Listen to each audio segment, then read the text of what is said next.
Assalamualaikum warahmatullahi wabarakatuh. Waalaikumsalam warahmatullahi wabarakatuh. Selamat siang Bapak Ibu semuanya, masih semangat? Tetap semangat. Tetap semangat. Semangat banget loh. Ya, Masya Allah. Terima kasih Bapak Ibu Guru yang telah menyempatkan waktunya untuk hadir dalam aksi nyata saya yang kali ini akan membahas tentang budaya positif.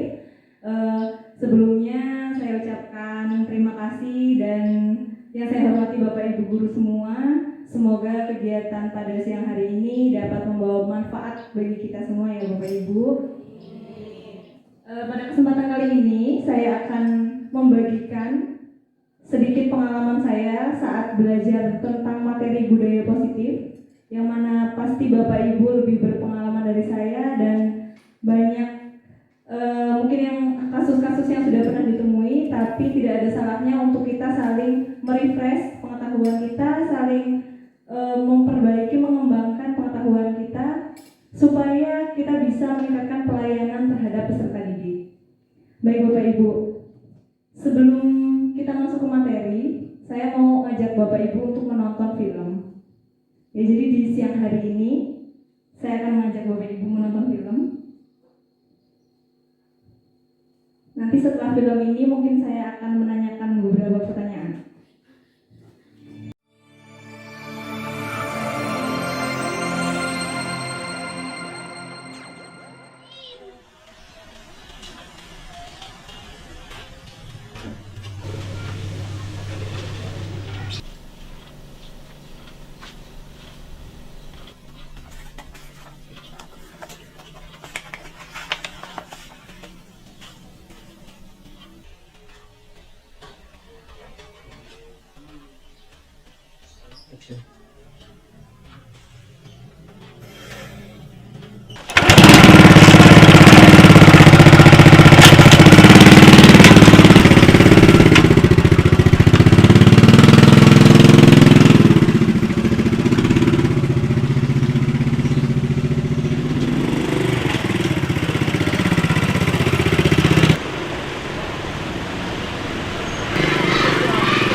Selamat pagi Pak Udin.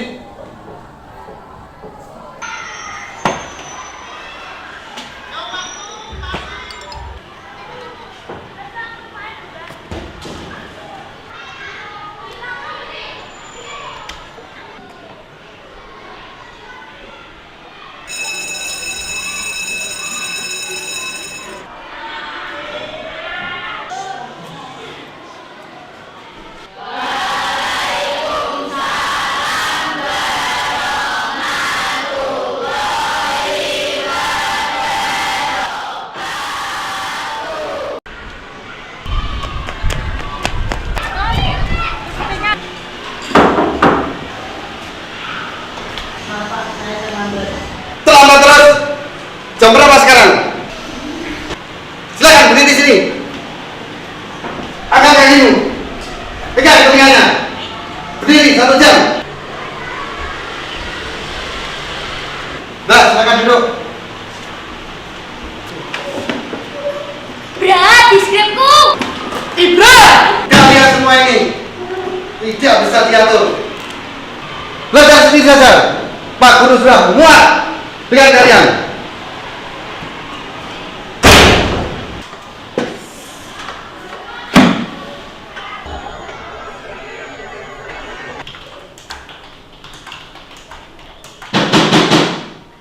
Masuk, monggo silakan duduk.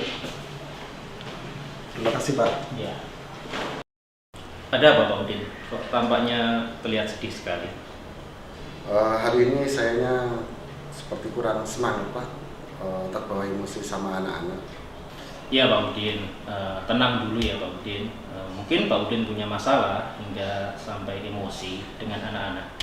Jujur saja Pak, saya hari ini banyak masalah keuangan.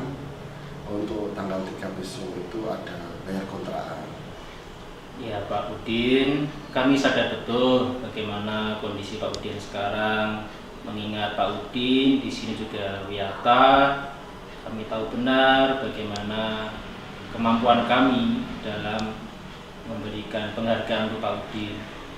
Dan itu sudah kami maksimalkan Pak Udin.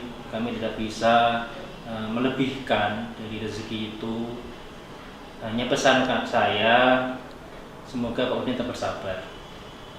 Lantas bagaimana Pak solusinya agar saya mengajar sama anak-anak tidak sering emosi? Gini Pak Udin, di halaman belakang itu ada papan kayu.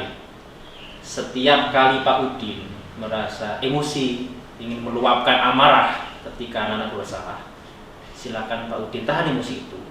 Pak Udin bisa ke belakang, ambil palu dan paku. Setiap Pak Udin ingin marah, lampiaskan satu paku pada palu itu ke kayu itu. Baik Pak, terima kasih saran yang diberikan Bapak. Saya akan coba.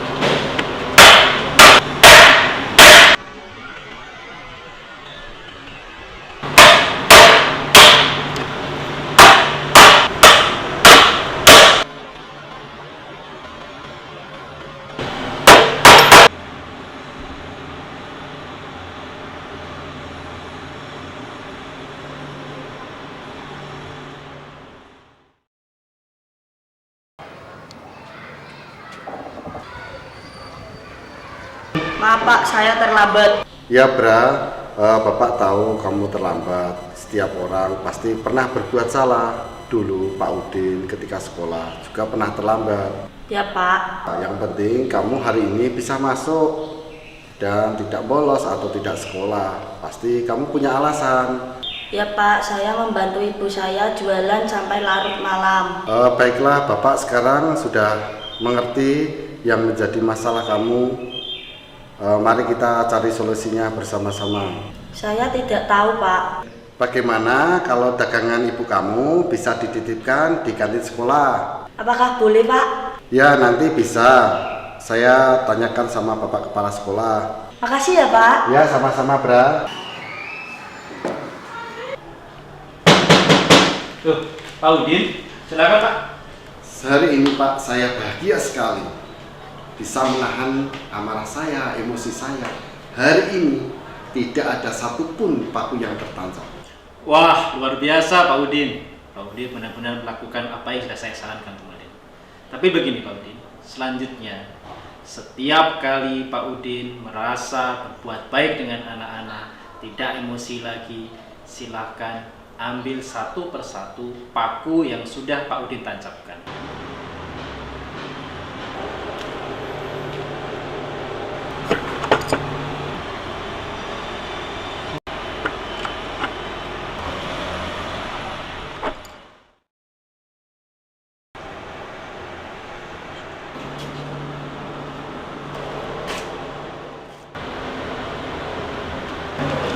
Saya berhasil, Pak. Ya. Pak Udin memang berhasil. Pak Udin berhasil mencabut seluruh paku-paku yang ada di kayu. Coba perhatikan kembali. Kayu ini apakah sama seperti sebelum Pak Udin memakunya? Banyak sekali lubang-lubang yang tersisa pada paku. Itulah yang dirasakan anak-anak kita. Tapi kalimat kata-kata yang sudah kita keluarkan tetap membekas pada hati mereka, dan sampai kapanpun itu akan selalu diingat oleh mereka.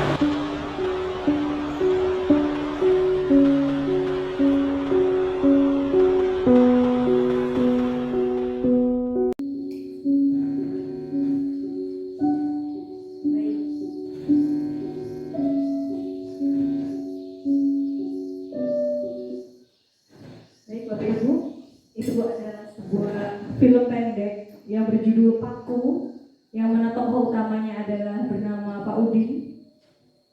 Sebelum kita membahas jauh mengenai apa yang sebenarnya dimaksudkan oleh video tersebut, saya ada beberapa pertanyaan kepada Bapak Ibu, silakan untuk dapat ditanggapi.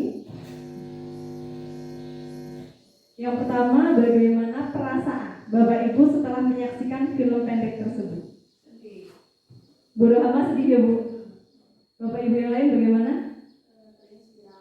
Terinspirasi, lalu terharu, termotivasi.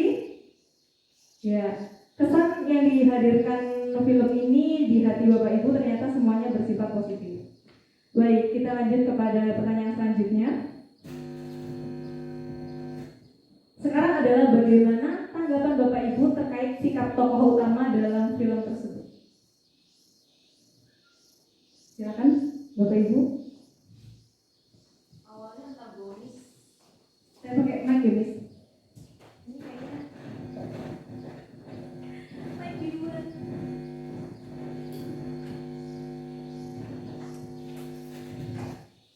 Silakan Miss Elida.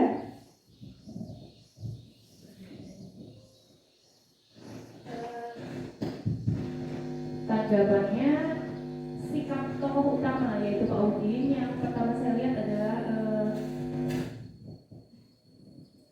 antagonis ya, karena beliau itu emosian, terlihat emosian karena mungkin ada faktor dari luar yang membuat dia ternyata terbawa sampai ke sekolah, tapi di akhir itu akhirnya dia bisa menyesuaikan, jadi tidak antagonis lagi gitu Bu.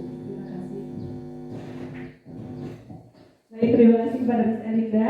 Jadi kalau bisa saya simpulkan, menurut Miss Elinda ini Bapak Udin ini adalah sosok tokoh antagonis di dalam cerita tersebut, namun di akhir justru bisa merubah sikap.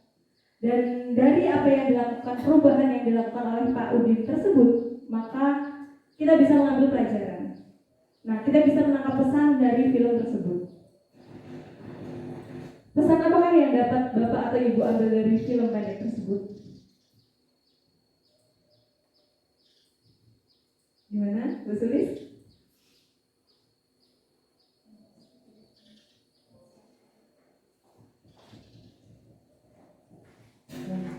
Baik, izin menyampaikan pendapat saya Bu Binayu terkait pesan apa yang dapat Bapak Ibu ambil dari film pendek tersebut.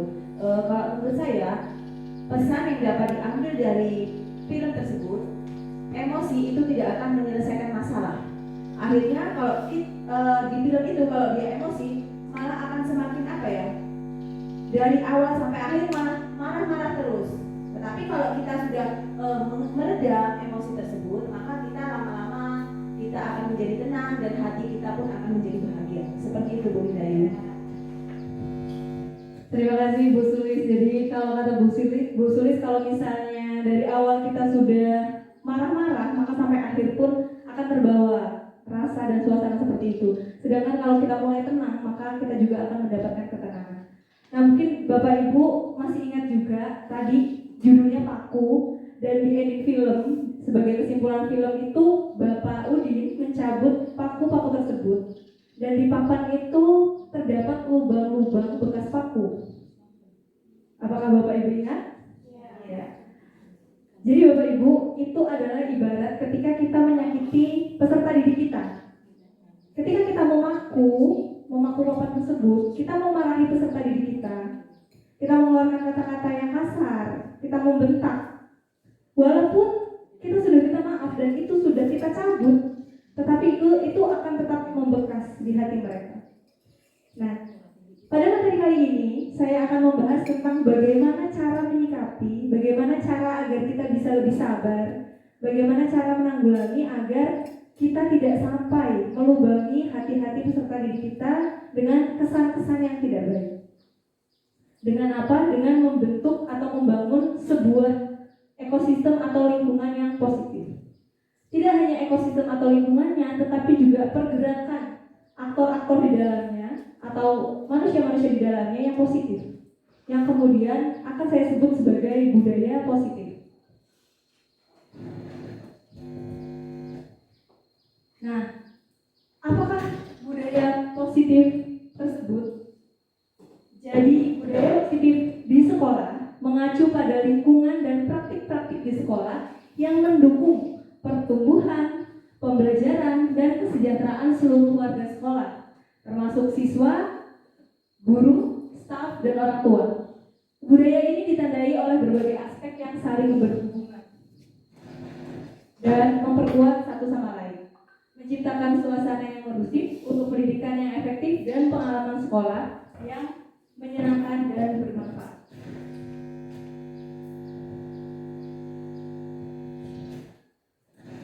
Ada banyak sekali hal yang harus kita tempuh untuk menjadi sekolah yang memiliki budaya positif.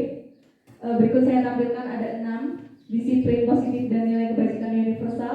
Yang kedua, teori motivasi, hukuman, dan penghargaan restitusi. Yang ketiga, keyakinan kelas. Yang keempat, kebutuhan dasar manusia dunia berkualitas. Yang kelima, restitusi 5 posisi kontrol. Dan yang terakhir, segitiga restitusi. Baik Bapak Ibu, saya akan langsung saja masuk ke disiplin positif dan nilai-nilai kebajikan universal.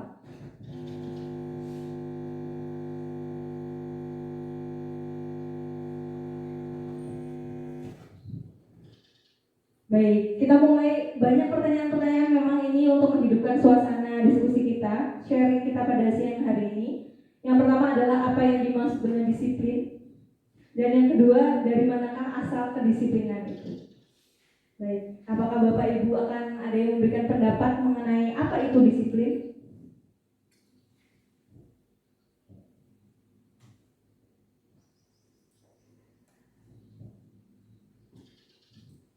Bu Titi, boleh minta pendapatnya apa itu disiplin?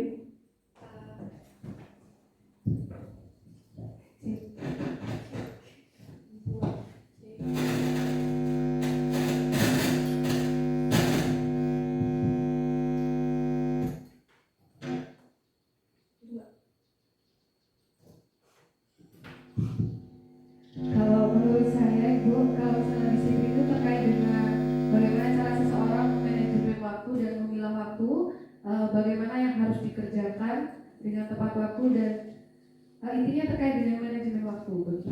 Ya. Tahan ya Bu ya. Mohon maaf ya yang ada di video, yang nonton video hari ini mic-nya ajaib. Sorry banget. Nah, kalau kata Bu Titi, disiplin itu berkaitan dengan manajemen waktu, manajemen diri, harus tepat waktu, dan lain-lain. Nah, Bu Titi sekalian deh jawab yang kedua. Kalau menurut Bu Titi, kedisiplinan itu berasal dari mana, Bu? Dari dalam diri. Ya, kata Bu Titi, kedisiplinan itu berasal dari dalam diri. Dari dalam dirinya orang tersebut. Ya, takutnya kan dari dalam dirinya orang lain ya, Bu ya. Dari dalam diri orang itu masing-masing. Nah, saya mengutip dari pemikiran Ki Hajar Dewantara nih, Bu Titi. Jadi, di mana ada kemerdekaan, disitulah harus ada disiplin yang kuat. Sesungguhnya disiplin itu bersifat self-disiplin, yaitu kita sendiri yang mewajibkan kita dengan sekeras-kerasnya. Tetapi itu sama saja, sebab jikalau kita tidak cakap melakukan self-disiplin, wajiblah penguasa lain mendisiplinkan diri kita. Dan peraturan demikian itu harus ada di dalam suasana yang merdeka. Dalam artian apa, Bapak Ibu? Jadi tadi jawaban dari Bu Titi itu sangat betul sekali ya. SBS. Jadi disiplin itu datangnya dari dalam diri sendiri. Kalau kita tidak bisa mendatangkan kedisiplinan dari dalam diri kita sendiri, kita akan didisiplinkan oleh orang lain. Nah, kalau kita sudah didisiplinkan oleh orang lain, maka kita tidak memiliki kemerdekaan. Sejatinya ketika kita diatur oleh sesuatu, maka kita tidak memiliki kemerdekaan. Nah, maka dari itu Ki Hajar Dewantara menginginkan peserta didik agar bisa membangun motivasi kedisiplinan pada diri siswa-siswinya berdasarkan motivasi dirinya masing-masing. Jadi mereka melakukan disiplin karena emang pengen disiplin, bukan karena ingin yang lain-lain. Karena kalau misalnya mereka menunggu untuk didisiplinkan, nanti Bapak Ibu guru ini akan memiliki sifat-sifat yang ingin mengontrol murid terus menerus. Di sini ada teori tentang mengontrol murid. Jadi karena muridnya ini maunya didisiplinkan, tidak menyadari kebutuhannya untuk melakukan sesuatu yang dengan disiplin, jadi guru-guru itu menganggap bahwa guru itu harus mengontrol murid. Padahal nggak, Bapak Ibu. tidak boleh memaksa, kita tidak boleh membujuk, kita hanya boleh membangun kedisiplinan dari peserta didik itu dari hatinya. Yang kedua, bahwa setiap penguatan positif itu efektif dan bermanfaat. Jadi tidak cuma mengontrol ya, kita juga bisa memuji-muji, kita bisa menyanjung-nyanjung agar seseorang itu melakukan sesuatu yang berhubungan dengan kedisiplinan. Itu juga sebuah langkah yang salah. Nah, lalu mungkin kita juga mendisiplinkan dengan cara mengkritik dan membuat orang lain merasa bersalah. Itu kita mikirnya mereka dengan dikritik mereka akan termotivasi. Itu tidak Bapak Ibu ya. Justru apalagi anak-anak sekarang akan lebih mudah untuk menganggap itu sebagai sebuah hal-hal yang membuat mereka rendah diri. Nah, yang terakhir ini yang paling bahaya. Orang yang lebih dewasa memiliki hak untuk memaksa yang lebih muda. Guru memaksa murid. Bahkan memaksa untuk hal-hal yang sebenarnya bukan ada di ranahnya dalam pendidikan. Ini adalah hal-hal yang akan terjadi apabila kedisiplinan itu tidak hadir dari diri peserta didik kita.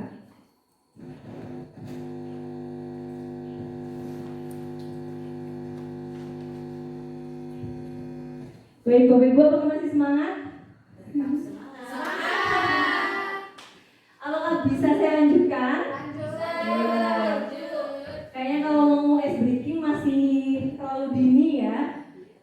Ini baru belum satu subbab. Nah, sekarang kita agak masuk ke subbab yang kedua, yaitu nilai kebajikan universal.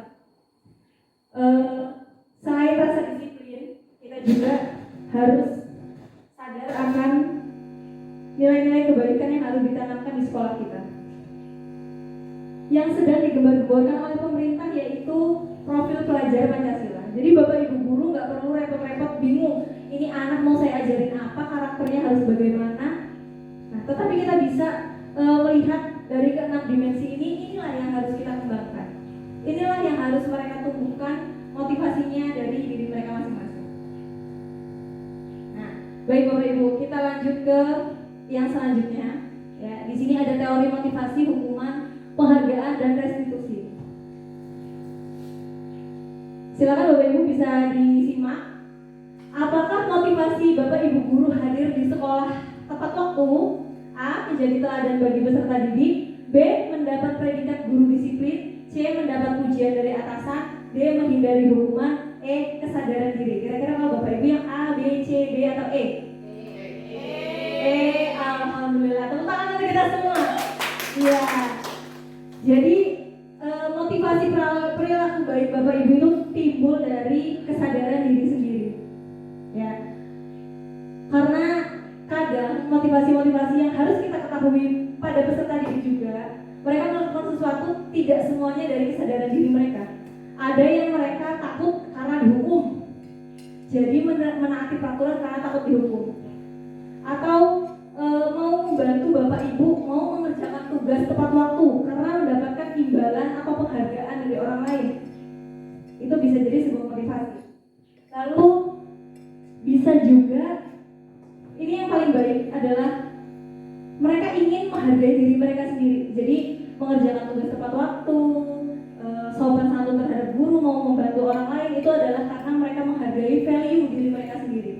Nah, jadi dari motivasi perilaku manusia ini diharapkan kita bersama-sama bisa mengembangkan motif yang ketiga ini. Sekarang Bapak Ibu, kita sudah sangat jarang mendengar kata dihukum. Kalau di kurikulum ya, tapi kalau misalnya di kenyataannya di kehidupan sehari-hari tentu masih banyak. Nah Bapak Ibu, kita perlu bedakan antara hukuman dan konsekuensi. Kalau hukuman ini dan konsekuensi memang dua-duanya itu dipaksa. Cuma bedanya kalau hukuman itu memberikan rasa sakit, kalau konsekuensi itu mengajarkan tanggung jawab. Jadi contoh nih, kalau misalnya karakteristik untuk hukuman itu dia menimbulkan rasa sakit atau ketidaknyamanan, lalu tidak terkait langsung dengan hal-hal yang salah. Jadi kesalahannya apa, hukumannya apa. Lalu bertujuan untuk mencegah perilaku negatif di masa depan, tapi dengan menumbuhkan rasa takut. Contoh nih, adek kalau maghrib jangan main keluar, nanti dikejar sama om itu. Padahal omnya nggak ngejar, tapi timbullah rasa takut di diri anak tersebut. Gitu. Atau misalnya nih, kamu harus mengerjakan PR di mata pelajaran saya ya. Kalau misalnya enggak, nanti kamu lari lapangan 10 kali. Padahal pelajarannya adalah bahasa Inggris yang tidak ada relevansinya sama sekali dengan berlari. Selanjutnya, kalau konsekuensi itu adalah logis. Jadi hukumannya apa? Konsekuensinya apa? Lalu mengajarkan tanggung jawab. Setelah itu tidak untuk menghukum tapi untuk mendidik. Nah, ada yang lebih bagus lagi antara hukuman dan konsekuensi Bapak Ibu, tapi nanti akan saya jelaskan agak ke belakang. Selanjutnya yaitu ini hal-hal yang berbahaya tapi sebelumnya tidak kita sadari. Memberikan penghargaan kepada peserta didik. Dalam jangka pendek, penghargaan itu efektif sekali. Tapi dalam jangka panjang, dia akan ketergantungan. Nanti kalau misalnya saya melakukan ini, saya pasti bakal dipuji nih sama Bu Nur Mala. Nah, dilalah pas hari itu, Bu Nur Mala nggak memuji anak itu, walaupun anak itu sudah mengerjakan tugas dengan baik. Kecewalah dia. Terus misalnya, Bu Mela mendapat penghargaan sebagai pegawai aset terbaik selampung ya. Nah, Bu Rina ini jadi iri atas penghargaan yang diberikan orang lain itu ke Bu Mela. Jadinya Bu Rina ini rendah diri. Atau mungkin lagi Bu Mindayu dapat job suruh bikin tarian. Nanti semakin cepat tariannya jadi, duitnya akan semakin cepat cair. Nah, wah karena duitnya gede nih, aku cepet-cepetin deh, sehingga kualitas karya yang dikasih Bu Mindayu dalam mengerjakan tugasnya itu jadi menurun. Tapi ini urusannya beda ya kalau ke siswa ya. Jadi nanti kalau siswa nih misalnya, ayo cepet-cepetan yang ngumpul 3 orang ngumpul pertama dapat nilai plus. Nah, jadi mereka bukan untuk mengerjakan yang terbaik, tetapi untuk yang paling cepat. Hasilnya ya wallahu a'lam gitu. Dan selanjutnya ketika mereka tidak mendapat penghargaan tersebut, contoh menggunakan sistem ranking, yang juara di bawah itu pasti akan merasa rendah diri. Padahal sebenarnya ya tidak harusnya seperti itu, tetapi tetap saja namanya perasaan manusia. Nah, selanjutnya yang ini yang paling jahat. Ketika kita keseringan memberikan pujian kepada siswa, mereka akan nyaman dengan pujian tersebut dan mereka tidak sadar bahwa kemampuan mereka itu meningkat dan mereka seharusnya lebih bahagia dengan itu. Contoh, misalnya hari ini Miss Elinda meminta anak itu untuk hafalan 10 kosakata. Lalu besoknya 20 kosakata. Nah, peningkatan itu seharusnya dimaknai sebagai sebuah kebahagiaan. Tetapi karena Miss Elinda ngasih hadiah Silver Queen, jadi anaknya itu lebih senang dapat Silver Queen. Padahal harusnya anak itu senang karena kemampuannya meningkat. Itu yang paling bahaya Bapak Ibu. Karena esensinya masuk, anak jadi lupa diri, lupa apa yang harusnya dilakukan. Nah, sekarang saya mau tebak-tebakan kepada Bapak Ibu sambil disimak kelompoknya ya Bapak Ibu ya. Mencatat 100 kali di dalam buku kalimat, saya tidak akan terlambat lagi karena terlambat ke sekolah. Menurut Bapak Ibu itu sanksi atau hukuman? Konsekuensi atau hukuman? Iya, hukuman atau konsekuensi? Hukuman, ya, karena korelasinya agak sedikit kabur. Lalu yang kedua, Lari mengelilingi lapangan basket 2 kali karena terlambat hadir di sekolah. Hukuman atau konsekuensi? Ya, hukuman. Baik, benar sekali. Lalu membersihkan coretan yang dibuatnya di meja tulis. Konsekuensi atau hukuman? Baik. Lari mengelilingi lapangan basket 2 kali karena terlambat 10 menit untuk pelajaran PJOK. Sanksi atau konsekuensi atau hukuman?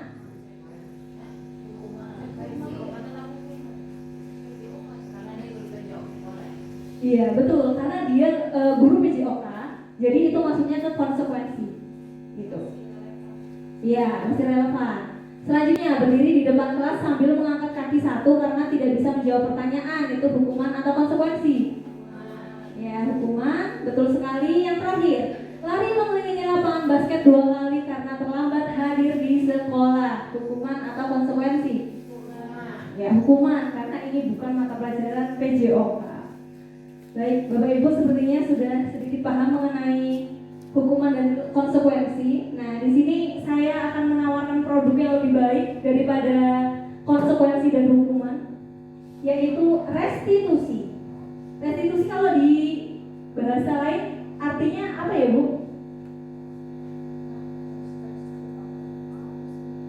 Ya, restitusi itu nama lainnya adalah mengganti, memperbaiki, mengganti. Iya, mengganti. Tujuannya adalah mengembalikan keadaan seperti semula. Nah, bedanya sama konsekuensi, kalau restitusi ini bukan kita yang minta. Contoh misalnya nih, si A bermain bola, terus bolanya ngenain kaca kantor. Nah, kita langsung, kamu harus mengganti kacanya ya. Itu konsekuensi. Tapi kalau kita tanyakan, Mas, menurutmu yang harus kamu lakukan itu apa? Nah, jadi penggantinya, konsekuensinya itu hadir dari peserta didik itu sendiri dengan dibimbing oleh guru. Contoh nih, siswa yang menyakiti perasaan teman harus meminta maaf dan melakukan tindakan positif untuk memperbaiki hubungan. Melakukan pelayanan atau kontribusi kepada sekolah atau komunitas sebagai bentuk penggantian atas kerugian yang ditimbulkan. Tetapi ini sekali lagi datang dari si pelaku, datang dari aktor utama, sama seperti kedisiplinan tadi. Ini ada banyak sekali Bapak Ibu keunikan restitusi, ya. Kita bisa menyoroti di nomor 4. Restitusi menuntun untuk melihat ke dalam diri, mencari penyebabnya ke dalam diri sendiri, dan mencari solusinya ke dalam diri sendiri. Jadi ibu gak perlu ngomong apa-apa, ibu cuma mancing-mancing dengan pertanyaan, nanti akan didapatkanlah sebuah kesimpulan, sebuah solusi dari peserta didik itu sendiri. Nah, kita sudah masuk ke materi ketiga, yaitu keyakinan kelas. Tapi sebelum itu, saya mau coba ice breaking dulu deh. Saya punya video nih, Bapak Ibu. Saya minta tolong ditebak ya. Ditebak ini gambar apa? Silakan.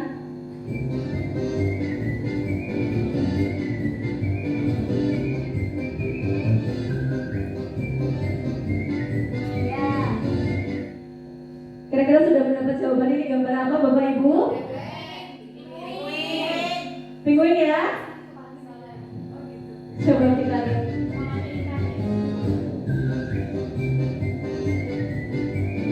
Satu, dua, tiga. Oh, iya, benar. Mandel, maaf ya Bapak Ibu, jawabannya salah ya. Nah, ini apa? Ayo. Gajah, monyet, ayam, kucing, kuda nil. Coba kita lihat, ternyata dia adalah bebek. Maaf ya Bapak Ibu, jawabannya semuanya salah. Ini soal terakhir, silakan disimak. Ya, fokus, kata Simba. Nah, silakan. Ada orang lagi. Saya sadar. Ya, Tarik kesimpulan. tarik kesimpulan yang ini. Tarik kesimpulan juga. Yakin tarik ini sedang bekerja loh. Tarik tambang. Berarti Menarik kesimpulan. Oke, kita coba cek apakah benar.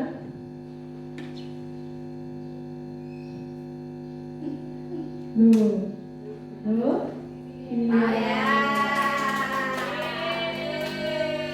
Nah, dapat senyum spesial ya. Makasih ya. Dari adik berbaju, lihat tuh bajunya loreng-loreng. Oke, Bapak Ibu, sedikit intermezzo saja. Nanti kalau lama kita materinya nggak selesai karena ini cukup banyak ya Bapak Ibu, mohon maaf. Next adalah keyakinan kelas. Nah Bapak Ibu, pas banget nih kita sudah mau tahun ajaran baru. Biasanya Ibu wali kelas ngapain sih kalau tahun ajaran baru, Bu Lina? Kalau tahun ajaran baru biasanya di kelas ngapain Bu?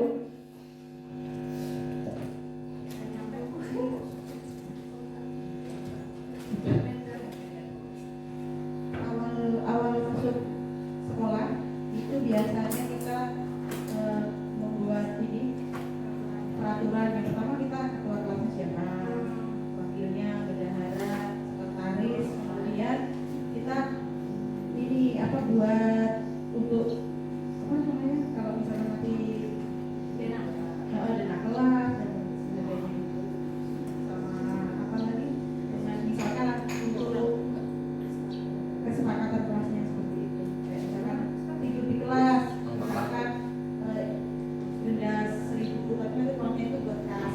Oke. Ini peraturan ya Bu Iya, ya. peraturan. Ya. Terima kasih kepada Bu Lina. Jadi kalau Bu Lina sebagai wali kelas nih pas tahun ajaran baru, Bu Lina mengajak anak-anaknya untuk membuat sebuah kesepakatan mengenai struktur kelas, dana tempat duduk, lalu hukuman-hukuman yang akan didapat apabila menyalahi aturan di dalam kelas dan sebagainya. Nah, Bapak Ibu, sekarang kita coba mengubah kosakata dari kesepakatan kelas menjadi keyakinan kelas. Karena percuma kalau sepakat tapi tidak diyakini. Ya. Nah, apalagi sampai tersebut peraturan kelas. Peraturan kelas itu sebaiknya kita hindari karena konotasinya adalah nanti peserta didik akan merasa takut. Sedangkan tujuan kita yang pertama tadi adalah menumbuhkan motivasi intrinsik. Entah itu kedisiplinan, entah itu hal-hal kebaikan yang positif dan lain-lain. Nah, bedanya apa sih keyakinan dengan peraturan? Yang pertama, kalau peraturan itu jelas, spesifik, tapi ditetapkan guru untuk mengatur murid, biasanya bersifat instruksi. Menggunakan kata harus, jangan, tidak boleh. Sedangkan kalau keyakinan kelas, dia itu harus hal-hal yang datangnya dari peserta didik itu sendiri, keyakinan dari dalam dirinya, sehingga biasanya menggunakan kata-kata yang lebih lembut, positif, betul sekali. Nah, contoh ya Bapak Ibu ya, kalau peraturan itu bilang tidak boleh berbicara saat guru sedang menjelaskan. Sedangkan kalau keyakinan kelas itu kita menghargai pendapat orang lain dan mendengarkan ketika seseorang berbicara. Ya, jadi SPOK-nya dirubah. Lalu contoh lagi, dilarang membuang sampah sembarangan. Lalu bentuk keyakinan kelasnya adalah menjaga kebersihan dan kerapian kelas. Jadi jangan sampai ada konotasi negatif seperti jangan, tidak boleh, dilarang. Ya. Lalu selanjutnya adalah no bullying. Nah, keyakinan kelasnya adalah saling menghargai dan berteman dengan siapa saja. Tapi Bapak Ibu yang terpenting, kalau keyakinan kelas ini datangnya adalah dari peserta didik kita. Jadi nanti peserta didik kita bolehlah kita mintakan untuk menulis apa yang ingin mereka ilhami di dalam kelas mereka. Kita jadikan satu, kita simpulkan bersama. Lalu tempel di kelas sebagai pengingat. Jadi Bapak Ibu hanya untuk memfasilitasi, tidak boleh begini, harus, jangan, tidak boleh, hukumannya seperti ini, denda dan lain-lain, itu sebaiknya kita hindari. Memang agak lebih ekstra dalam mengontrol, tapi jangka panjangnya mereka akan lebih mendengarkan kata hati mereka masing-masing. Kita masuk ke materi selanjutnya dalam menerapkan dan dunia berkualitas. Bapak Ibu, kita sebagai manusia itu punya kebutuhan dasar yang harus dipenuhi loh. Kalau katanya Dokter Aisyah Dahlan, anak yang tantrum itu 5 baterainya di otaknya itu kosong.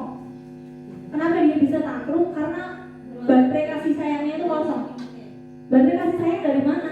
Dari pujian ibunya, dari waktu yang dihabiskan bersama ibunya, ya kan? Dari sentuhan fisik ibunya. Tapi yang kita bicarakan dengan peserta didik itu bukan hanya baterai kasih sayang, tetapi 5 kebutuhan dasar. Di sini ada penguasaan, kasih sayang dan rasa diterima, kebebasan, kesenangan dan bertahan hidup. Bapak Ibu, gimana anak-anak itu mau belajar kalau dia lapar? Gimana dia mau fokus belajar kalau orang tuanya di rumah itu lagi berantem? Gimana dia mau belajar kalau dia merasa gak pernah didengar sama gurunya? Aku gak pernah ditunjuk, Bu. Ya ditunjuk sih itu terus. Atau gimana dia berani untuk mengemukakan pendapat kalau ketika dia mengemukakan pendapat justru bukan kebahagiaan yang dia dapat, bukan kepuasan, tapi olok-olok dari teman-temannya. Nah, itu adalah 5 kebutuhan dasar yang sebelum belajar seharusnya sudah penuh. Nah, tantangan kita adalah bukan menghilangkan itu ya, karena murid kita sangat banyak, jadi tidak mungkin kita memenuhi kebutuhan dasarnya, tapi minimal kita mengerti, memberi pemakluman, maklum. Anak telat, bisa ditanyakan terlebih dahulu Bapak Ibu telatnya itu kenapa?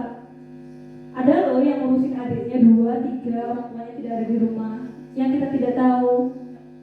Ada yang dia harus makan sendiri supaya tidak kelaparan. Ada anak yang pura-puranya pulang padahal sebenarnya dia itu pulang karena lapar. Nah, itu Bapak Ibu. Jadi kita berkaca bahwa kita sebagai manusia pun merasakan itu, maka peserta didik kita merasakan itu juga. Tapi yang hal pertama yang harus kita kontrol adalah kebutuhan dasar diri kita.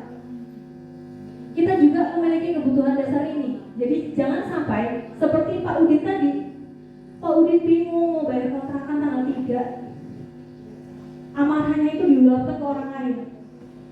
Nah, kebutuhan dasar Pak Udin ini harusnya bisa dikontrol oleh Pak Udin sendiri. Itulah mengapa guru itu superhero. Karena terlihat rapopo, padahal sebenarnya yang dipikir banyak sekali. Gitu. Tapi itu adalah satu langkah yang paling penting Bapak Ibu. Jadi ketika kita muncul di hadapan peserta didik, kita itu adalah sebagai orang yang apa ya, perfect dalam segala hal. Kita harus menahan diri kita, gitu. Tapi ya tidak ada salahnya kita menunjukkan kelemahan-kelemahan sisi diri kita, tidak apa-apa. Gitu. Ini juga sebagai pengingat untuk saya sendiri.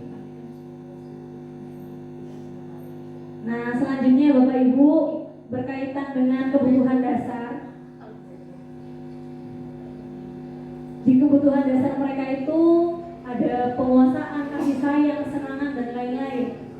Tetapi mereka punya juga tempat khusus di dalam hati mereka dan di dalam pikiran mereka yang isinya adalah hal-hal spesial dalam hidup mereka. Dan Bapak Ibu kita perlu perhatikan bahwa kalau bisa nih kita masuk ke dalam dunia mereka membawa kesan yang positif. Bukan mereka ingat kita karena kita pernah menghukum dia 10 tahun yang lalu, tapi mereka ingat kita karena kita pernah memuji dia, kita pernah membantu dia saat bersedih 10 tahun yang lalu. Ini juga masih berkaitan dengan naluriah manusia. Nah, yang selanjutnya adalah 5 posisi kontrol. Di sini ada penghukum, ada pembuat orang merasa bersalah, ada teman, ada pemantau, dan ada manajer. Nanti setelah ini saya akan bertanya ke Bapak Ibu, kira-kira Bapak Ibu posisinya ada di yang mana? Ada di penghukum, ada di pembuat orang merasa bersalah, ada yang teman, ada yang pemantau, ada yang manajer. Kalau Bapak Ibu masih mengatakan Kalau kamu nggak ngelakuinnya, kamu akan saya kasih poin 20.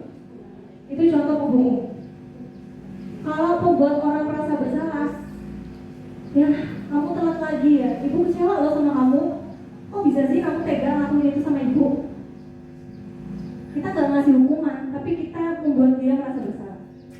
Yang selanjutnya, sebagai teman, ya udah besok jangan terlambat lagi ya demi ibu. Nanti ibu jemput deh, ibu ingetin deh pagi-pagi biar gak siangan lagi. Itu adalah seorang teman. Dan selanjutnya sebagai pemantau, kita bertanya pada dia, kamu tahu nggak aturannya masuk sekolah itu jam berapa? Terus kalau misalnya telat kayak gini, hukumannya apa? Jadi kamu sekarang sadar. Terus kedepannya bakal seperti apa? Nah itu adalah seorang pemantau. Yang terakhir, ini the best. Perkataan yang akan muncul adalah, kalau kamu meyakini hal ini baik, apakah kamu akan memperbaikinya? Terus kalau kamu memperbaikinya, kira-kira hal tersebut akan menggambarkan apa tentang dirimu? Jadi coba sekarang Bapak Ibu bisa, kira-kira saya ada di mana ya? Apakah saya ada di penghukum, pembuat orang merasa bersalah? Saya sebagai teman, saya sebagai pemantau, atau saya sebagai manajer? Semua pernah dilakukan ya Bu ya? Ya, tentu saja namanya proses, jadi semua pernah dilakukan. Tetapi Bapak Ibu juga harus selalu mengingat bahwa kalau kita dikenal sebagai guru yang suka menghukum orang, itu agak menyakitkan ya. Kalau kita sebagai teman juga, sebagai teman terus-terusan, itu juga tidak baik. Nah jadi kalau saran dari teman-teman saya diskusi waktu itu adalah kita bisa memposisikan diri. Kapan kita menjadi teman, kapan kita menjadi pemantau, tapi jangan sampai kita menjadi pembuat orang merasa bersalah dan penghukum tanpa sebab yang baik. Nah, ini adalah materi terakhir di kita Bapak Ibu terkait dengan segitiga restitusi. Bu Mela, segitiga restitusi bentuknya berarti apa Bu?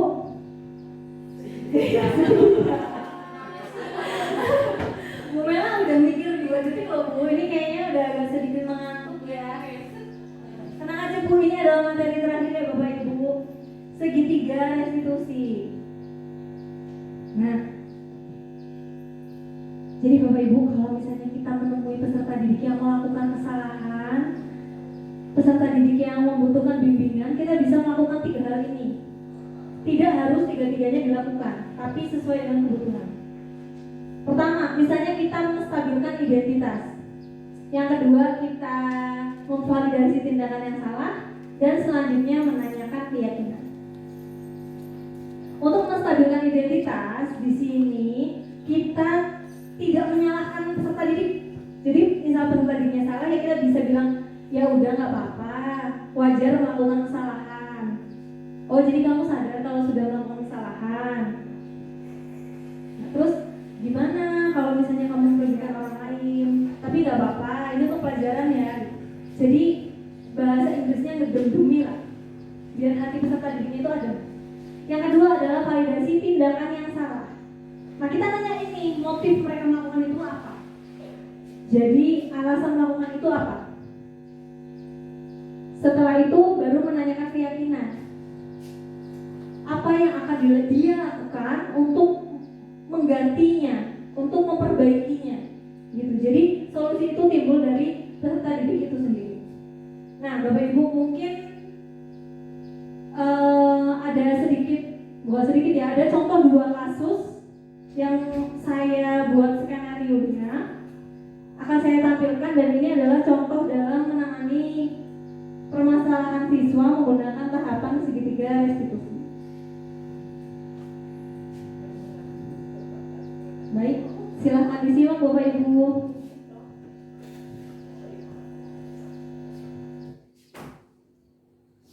Suaranya nggak masuk.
pagi. Assalamualaikum.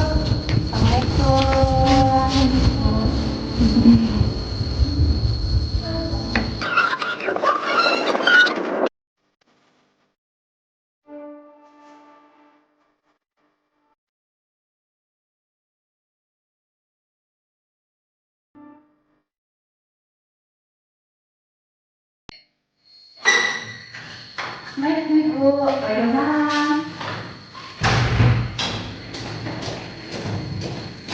Makasih ya, Dek, udah mau mampir ke sini sebelum pulang. Dia tahu nggak kenapa Ibu minta buat ke sini? Karena tidur saya ya, Bu. Maaf ya, Bu, saya menggunakan angkutan kayaknya. Iya, nggak apa-apa. Tapi kayaknya ini bukan kali pertama dari Ibu lihat dia pakai kaos kaki pendek. Emang kenapa dia pakai kaos kaki pendek? Karena saya nyaman aja sih pakai kaos kaki pendek. Kalau pakai kaos kaki pendek itu kelihatan cupu. Kelihatan cupu gitu. Jadi, tapi kan kalau di sekolah dia tahu nggak pakai kaos kakinya harus yang seperti apa? Tahu, Bu.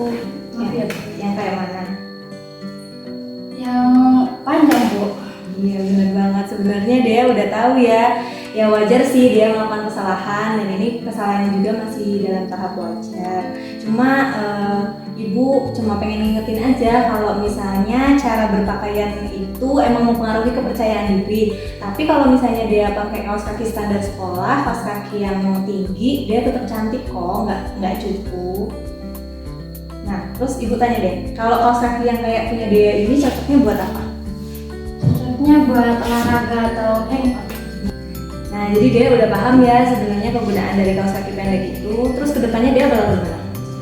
Saya akan menggunakan kaos kaki standar, Bu, dan merubah pendapat saya bahwa kaos kaki tinggi itu cukup. Lalu tidak semua yang lagi tren bisa saya pakai ke sekolah, apalagi yang tidak sesuai dengan tata tertib. Iya, mantap banget sih Dea ini. Oke, ibu tunggu perbaikan kedepannya ya Dea. Iya, Bu. Makasih, udah boleh pulang. Oke ya, Bu. Iya, sama-sama. Menurut saya, kalau saya salah lalu mendapat teguran seperti tadi itu saya merasa lebih nyaman. Karena buat saya itu bisa lebih nurut ketimbang harus dimarahin di depan umum. Itu malah buat saya jengkel, takut, malah susah buat nurut gitu. Jadi enakan seperti tadi.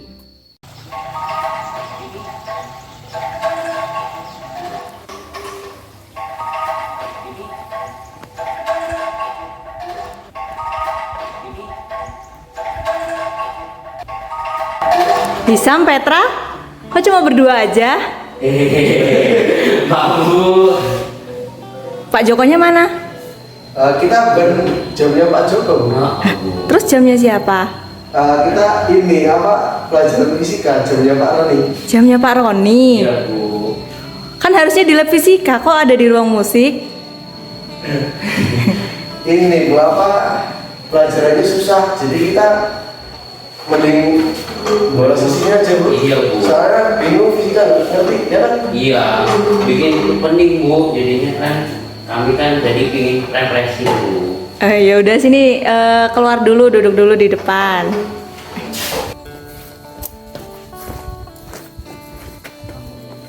Kita ngobrol sebentar di sini ya. Oh iya, Bu. Iya, Bu. Tadi Safik bilang apa pas di dalam, kenapa bolos pelajaran fisika? Karena ini Bu, pelajarannya susah Bu, kita nggak ngerti pelajarannya Bu, makanya kita bolos ke ruang musik Bu. Iya, Bu. Petra juga gitu kesulitan. Iya, karena nggak bisa memahami pelajaran fisika, Bu. Wow gitu ya, malah kabur ke ruang musik ini, gimana ini? Maaf ya, Bu. Iya, ya udah nggak apa-apa. Nah, tapi kalau menurut kalian apa yang kalian lakukan ini benar atau enggak? Ya menurut kami ini perbuatan yang salah Bu, dan kami janji juga ini pertama dan terakhir apa ya? Iya, nggak mau ngelakuin lagi, Bu. Udah kapok, Bu. Kenapa kapok Petra, karena ketahuan ya? Nggak juga, Bu, karena kan nggak baik untuk Kita juga ya benar. Bu. Oke begitu. Kalian sudah tahu kalau misalnya ini tidak baik. Terus setelah itu apa yang kalian lakukan setelah ini? Ya kami abis ini bakal masuk jam pelajarannya Pak Roni Bu, jam pelajaran fisika. Kita ikut praktikum fisika, Bu. Begitu. Ya. Jangan lupa minta maaf sama Pak Roni. Iya, Bu. Iya, terus kedepannya kalau misalnya kalian menemukan kesulitan-kesulitan yang kalian tidak bisa tangani, apakah akan kabur seperti ini atau mau dihadapi? Mau dihadapi, Bu. Kami nggak mau ngulangin yang kedua kalinya, Bu. Ini yang pertama dan terakhir. Iya, jadi kalau misalnya kita menemukan kesulitan harus berani untuk menghadapi ya. Iya, Bu. Ya udah kalau begitu, silakan kembali ke kelas dan jangan lupa minta maaf dan katakan apa adanya sama guru yang bersangkutan ya. Iya, Bu. Siap. Ya. Terima kasih, Bu. Terima kasih, Bu.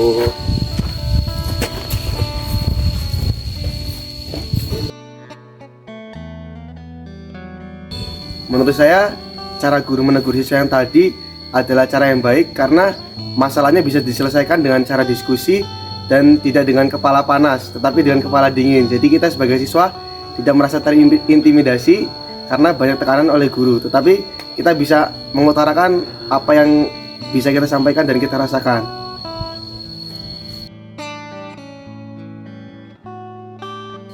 Pelajaran yang saya dapatkan ketika mendapatkan kesulitan harus dihadapi, dan ketika mendapatkan masalah kita harus jangan menghindar. Lalu ketika kita mempunyai kesalahan jangan diulangi kembali. Sekian.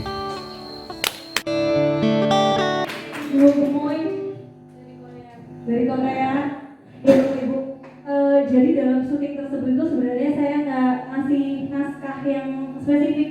Jadi saya cuma bilang aja ke mereka, nanti kalau Ibu ada kata kunci ini, kamu terserah jawabnya apa. Yang jelas kita harus ada kata kunci ini, dan ini. Jadi kalau misalnya nyebut-nyebut fisika, nyebut-nyebut Pak Roni, mohon maaf ya Bapak Ibu ya. Ini sih saya juga nggak tahu, tapi tiba-tiba, tapi kenapa di sini? Pak jawabnya mana? Bukan pelajaran Pak Joko, Bu, pelajaran fisika. Oh my god. Maksudnya sebutin siapa gitu, apa pelajaran nari apa gitu ya.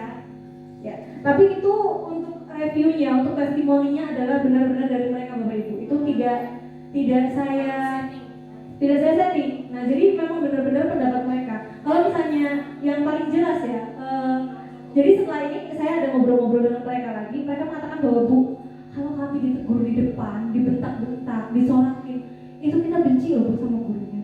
Bukannya kita itu jadi takut atau segan atau gimana Bu. Jadi enakan kayak gini, kita dipanggil, diajak ngobrol berdua, sehingga yang tahu salahnya itu cuma kami gitu. Mungkin karena mereka sudah dewasa ya Bapak Ibu ya. Jadi apa ya, rasa gengsinya itu udah tinggi. Sekarang ada 2 pertanyaan terakhir. Bapak Ibu, apakah video tersebut dapat dimaknai dengan baik? Baik, ya. Dan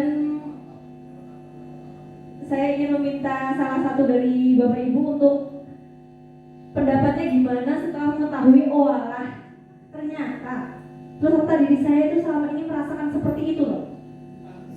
Silakan, Bu Rahma mungkin yang disebut-sebut ya Bu. Namanya dia. Oke, terima kasih kepada Bu Mindayu yang sudah memberi kesempatan kepada saya. Itu juga dari perasaan mereka sendiri Bu, bahwa untuk mata pelajaran fisika itu mungkin menurut mereka agak sulit sehingga menyebabkan mereka tidak nyaman untuk belajar fisika. Jadi dari video yang Ibu tampilkan sebelum memaknai itu, yang satu yang bisa saya maknai, bagaimana menciptakan pembelajaran supaya muridnya tidak kabur atau tidak bolos, apalagi terutama pelajaran fisika seperti yang saya ajarkan. Kondilalahnya jam saya gitu, walaupun yang disebut bukan saya. Kemudian apakah video tersebut dapat dimaknai dengan baik? Insya Allah bisa, karena untuk menghadapi siswa itu ya memang kadang-kadang tadi di luar kontrol diri kita. Ketika kita menegur anak itu spontanitas, tapi itu yang perlu diperbaiki oleh kita, bahwa gimana segitiga restitusi ini bisa diterapkan dalam kehidupan sehari-hari. Kemudian pendapat saya mengenai perasaan peserta didik setelah mendapatkan treatment sesuai tahapan segitiga restitusi, saya yakin seperti yang disampaikan oleh anak tadi akan lebih mengerti atau lebih senang ketika ditegurnya tidak di depan orang ramai. Kita pun sebagai orang dewasa itu seperti itu. Ketika kita ditegur oleh atasan di depan orang ramai, itu akan merasa tidak enak hati. Jadi memang tidak hanya ke siswa, ke teman, kita guru pun seperti itu, atasan ke bawahan, kemudian guru ke siswa, itu juga bisa kita. Terima kasih Bu Bindayu. Jadi lebih untuk bisa memaknai hal ini. Baik, saya juga ucapkan terima kasih kepada Ibu Siti Rohama karena umpan baliknya memberikan penguatan ya. Jadi ini di ending saya tidak perlu memberikan penguatan lagi ya, sudah diwakili oleh Bu Rohama itu tadi ya Bapak Ibu. Alhamdulillah, makasih ya Bu ya, nanti nasi bungkusnya 2. Punya titik ya. Baik, saya minta pendapat kepada Bu Yuni. Bu, setelah Ibu setelah kita ngobrolin masalah budaya positif ini, kira-kira apa yang langsung terpikir sama Ibu? Oh, setelah ini saya mau kayak gini. Kira-kira apa?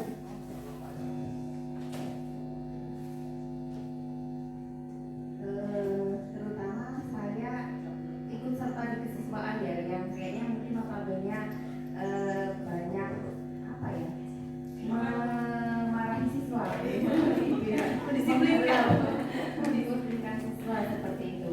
Terkadang memang kita suka lepas kendali ya, terutama kalau bagi yang memang mungkin diingatkan nggak cukup sekali, 2 kali sampai berkali-kali, mungkin kita akan lepas kontrol seperti itu.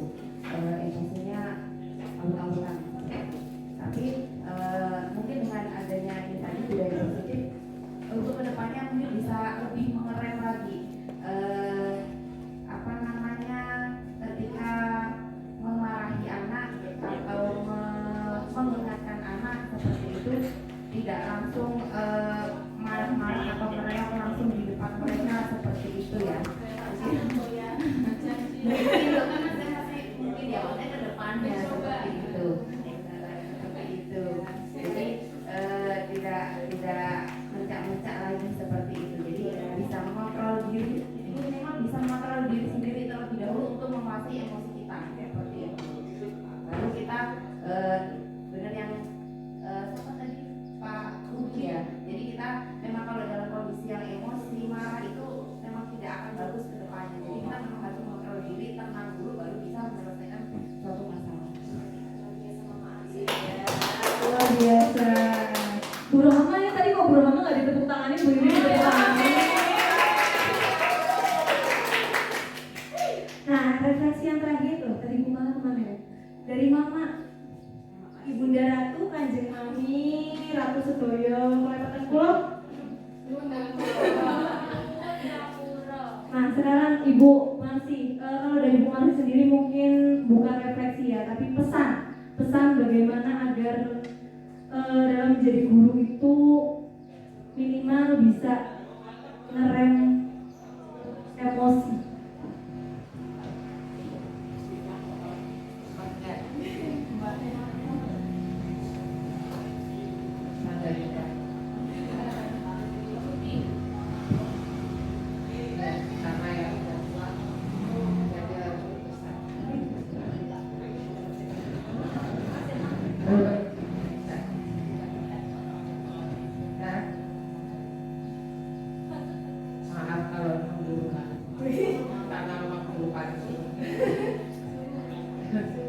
Iya memang terkadang kita di rumah banyak persoalan, ketika sampai nggak usah sampai kelas, kita sampai di dosennya sudah harus berubah, tinggalkan masalah yang di rumah, karena yang di rumah tidak ada sangkut pautnya sama yang di sekolahan. Anak-anak tidak akan mengerti, kita itu punya masalah sendiri yang mereka tahu kita itu siap untuk mengajar, mendengarkan masalah mereka, dan kadang mereka curhat, maka kita akan ikut membantu menyelesaikan masalah mereka.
mengkhianati ya Bapak Ibu ya. Ngomongnya bisa sesantai itu. Jadi belajar itu dari diri kita sendiri, yang boleh saya simpulkan. Siswa itu masalahnya juga banyak yang lebih banyak dari kita. Pokoknya kita tinggalkan urusan-urusan yang tidak berhubungan dengan pekerjaan, berhubungan dengan komunikasi kita dengan peserta didik. Jadi sampai gerbang dilepaskan semua ya Bu ya. Ya, jadi kita menjadi pribadi yang siap untuk mengajar di sekolah. Begitu Bapak Ibu, kita kasih tepuk tangan untuk kita semua. Tidak terasa kita sudah lebih dari 1 jam dalam membahas budaya positif ini. Mungkin banyak sekali hal-hal yang belum saya sampaikan karena mengingat waktu dan keterbatasan kemampuan saya. Maka dari itu saya memohon maaf atas segala kekurangan dan semoga kegiatan hari ini membawa manfaat, berkah, pahala bagi kita semua Bapak Ibu. Saya ucapkan terima kasih karena sudah membantu dalam pelaksananya acara ini. Tidak bisa saya ungkapkan dengan kata-kata, tidak bisa saya balas dengan apapun. Semoga dibalas oleh Allah Subhanahu Wa Taala. Nah, kalau biasanya ice breaking itu di awal, jadi ini di belakang. Saya akan mengajak Bapak Ibu untuk berdiri dan menari supaya kita mendapatkan kesan positif dari kegiatan kita pada hari ini. Ya, silakan.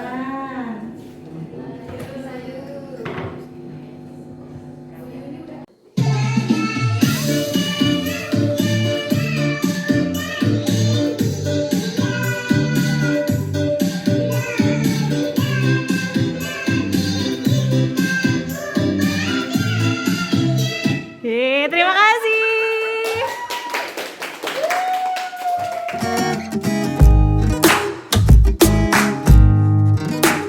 Ya, assalamualaikum warahmatullahi wabarakatuh.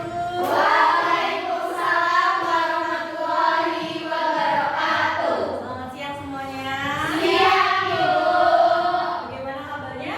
Alhamdulillah sehat, luar biasa, Allahu Akbar.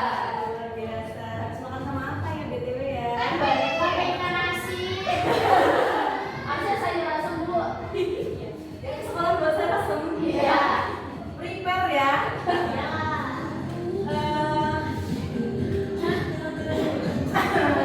Jadi gini, di awal masuk kita ini di kelas 11 F1, Ibu ingin sebelum mulai pembelajaran ya, Ibu ingin kayak membuat sebuah kesepakatan dengan kalian, mengenal kalian lebih jauh.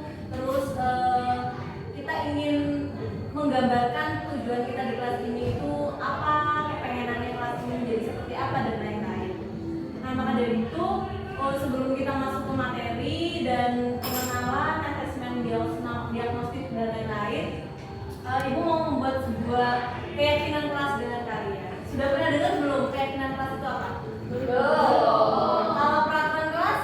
Dah. Kalau peraturan kelas contohnya apa? Gak boleh piket, tidak piket. Gak boleh gak piket. Terus gak boleh apa tadi? Buang sampah. Gak boleh makan di kelas lagi pelajaran. Nah, sebenarnya keyakinan kelas itu versi lebih baiknya dari peraturan kelas. Nah, kalau peraturan kelas itu dia identik sama maksa. Kamu nggak boleh ya makan di dalam kelas. Kamu nggak boleh ya tiba-tiba pulang aja nggak piket. Nah, kita kan kadang merasa agak kayak segitunya. Tapi kalau keyakinan kelas itu kita merubah itu menjadi hal yang positif. Contoh, misalnya nih, kalau nggak boleh bolos dan nggak harus piket ya. Harus piket itu berarti nilai kebaikannya apa? Kelasnya jadi bersih. Berarti menjaga kebersihan. Menjaga kebersihan. Nah, kalau keyakinan kelas itu yang dipakai. Jadi kata-katanya bukan harus piket, tetapi menjaga kebersihan. Sebenarnya sama ya. Ya, cuma kalimatnya agak berbeda sedikit. Jadi kalimatnya lebih positif. Nah, tapi sebelum kita membuat kalimat-kalimat yang akan kalian yakini selama 1 tahun ke depan, Ibu pengen tanya dulu deh sama kalian tentang kalian pengennya ketika masuk ke kelas 11 F1 ini, kelas ini jadi kelas yang seperti apa sih? Ya, jadi sekarang siapa yang mau memaparkan impian kalian untuk kelas kalian ini? Yuk, silakan. Saya Bu. Ya, Asya. Jadi ya Bu. Ya. Oke, kalau menurut dari aku sendiri, aku pengen kelas yang solid, terus punya rasa kekeluargaan yang erat gitu lah Bu. Terus saling menjaga satu sama lain. Oke, terima kasih tepuk tangan untuk Asya. Gimana kalian? Sulit? Harus solid sih. Solid di kelas pokok bolos. Selanjutnya, yuk. Aku. Ya, silakan berdiri Rama. Kalau dari aku sendiri, aku pengen dapat kelas yang teman-teman pada menjaga kebersihan, rajin, terus benar-benar disiplin gitu. Oke, disiplin, berani dan setia nggak? Iya Bu. Ya, oke. Terima kasih Rama, tepuk tangan. Oke, satu lagi deh, silakan. Ibu. Oh iya, Abel, ayo Bel, berdiri Bel. Adelia. Menurutku itu di dalam kelas itu tidak ada kekerasan seperti yang ini dan apa selalu mengayomi yang kurang nggak bisa memahami pelajaran di kelas. Oke, jadi saling mengisi ya. Oke, baik sekali. Jadi itu tadi suara Mas F1 diwakilkan oleh Asya, diwakilkan oleh Ratna, dan diwakilkan oleh Abel. Mungkin Ibu rangkum sedikit di sini ya. Jadi kita tulis di sini adalah impian. Ya. Secara garis besarnya impian kalian untuk kelas F1 yang pertama adalah solidaritas.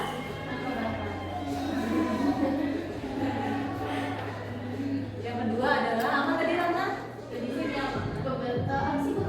Kebersihan, kenyamanan, kesenangan, cinta, Dan kasih Bu. Rizky Febian. Kecintaan. Nah, kalau tadi Abel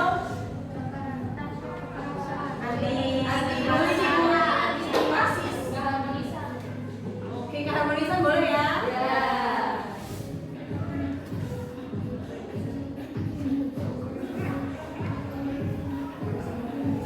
Nah, ini adalah impian dari kalian. Mungkin kalian juga memiliki impian-impian yang lain. Sekarang nih, kalau kita punya sebuah mimpi, itu kan kita pasti punya komitmen, punya keyakinan yang akan kita lakukan untuk mewujudkan mimpi-mimpi ini. Ya nggak? Ya. Contoh nih, misalnya saya mau menjadi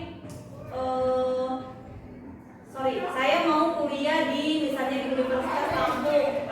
Otomatis saya harus rajin belajar supaya nilainya bagus, ya kan? Nah, sekarang Ibu mau minta tolong ke kalian untuk menuliskan hal-hal yang kalian yakini, yang apabila kalian lakukan, kalian akan bisa mencapai impian untuk kelas kalian. Silahkan tulis di sticky notes, Ibu akan bagikan sticky notes. Kalian tulis keyakinan atau komitmen kalian, lalu nanti boleh ditempel di sini ya. Oke Bu.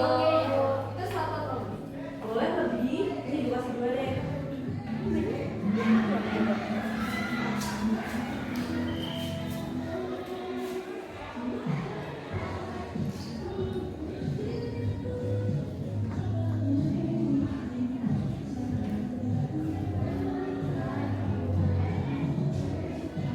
Iya, boleh ditempel. Di sini ya, Bu? Ya, bebas mau ditaruh di sebelah mana. Ayo teman-teman yang lain boleh langsung. Titip ya.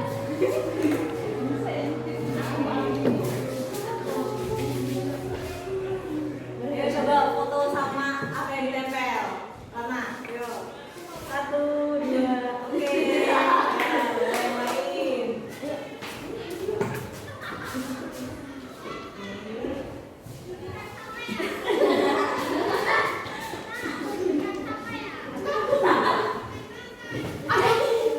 Hati-hati, Bu. Sendal deh Bu.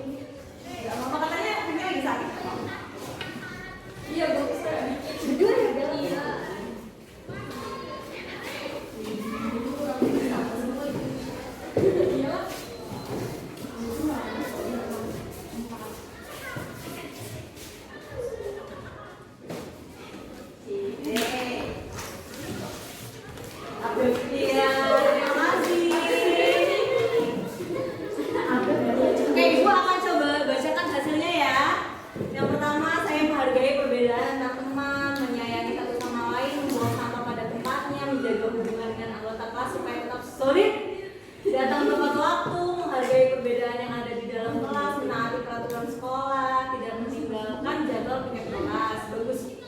Menjaga kebersihan kelas, tidak membeda-bedakan teman, 6S selalu diterapkan, memakai pakaian yang sesuai peraturan, berangkat tepat waktu, menghargai guru yang sedang berbicara. Lalu selanjutnya memenuhi jadwal piket, datang tepat waktu, menghargai berangkat teman, bertemu dengan baik, menjaga kebersihan kelas, membentuk kenyamanan, menaati peraturan, datang tepat waktu, menghargai teman saat berbicara, menjaga kebersihan kelas, menyayangi teman. Saya mematuhi peraturan sekolah, berangkat pagi menggunakan pakaian sesuai peraturan sekolah, menjaga kebersihan kelas, menghargai guru yang sedang menerangkan. Saya akan datang ke sekolahan tepat waktu, menjaga kebersihan dan kenyamanan di dalam kelas. Kalau ada kegiatan semisal kerja kelompok, saya akan menghargai perbedaan mereka, saya akan menyayangi semua tanpa membeda-bedakan. Saya akan menghargai pendapat teman lain, saya akan menjaga kebersihan dan kenyamanan di dalam kelas, menghargai perbedaan antar teman yang berbeda agama, ras, suku maupun budaya. Keren-keren banget teman-teman. Ya, ternyata selain keyakinan atau komitmen yang kalian buat, kalian juga sudah menggunakan kata-kata yang positif. Ya, contohnya nih, misalnya memenuhi jadwal piket.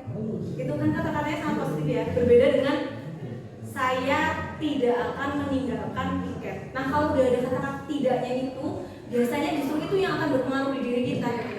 Ya nggak? Contoh, jangan males. Malesnya itu nggak akan di otak, jangannya. Oke, terima kasih banyak.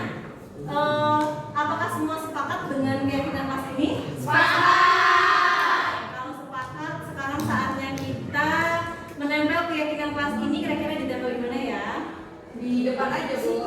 Di situ ya, Bu. Oke. Kenapa ditempel? Supaya biar saya terus kita ini betul sekali. Yuk, bantu Ibu untuk menempel di sebelah sana.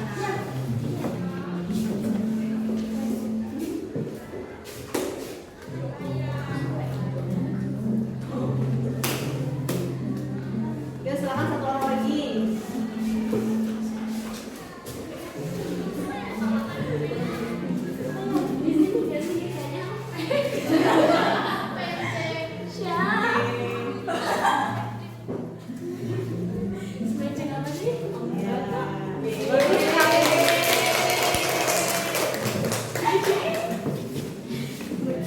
Semoga nanti keyakinan kelas ini bisa selalu kita wujudkan di dalam keseharian kita, supaya kita tambah semangat dan impian kita bisa tercapai, kita makin solid. Kelas ini ajar nggak? Ada. Oke, apa? Aba-abanya berarti Ibu ngomong apa? Kelas nanti kalian yang jawab ya. Oke, kita coba. Oke, 1, 2, 3, kelas Yopon. Satu tujuan, berkarya bersama, kreativitas membayar. Silakan kalian semua bisa melaksanakan menjalani kehidupan SMA ini dengan prestasi dan dengan banyak teman bahagia semuanya ya. Amin. Itu tadi mungkin pertemuan kita hari ini. Jadi kita membahas keyakinan kelas. Minggu depan kita sudah mulai berkenalan, asesmen dan lain-lain. Oke, Ibu akhiri. Wassalamualaikum.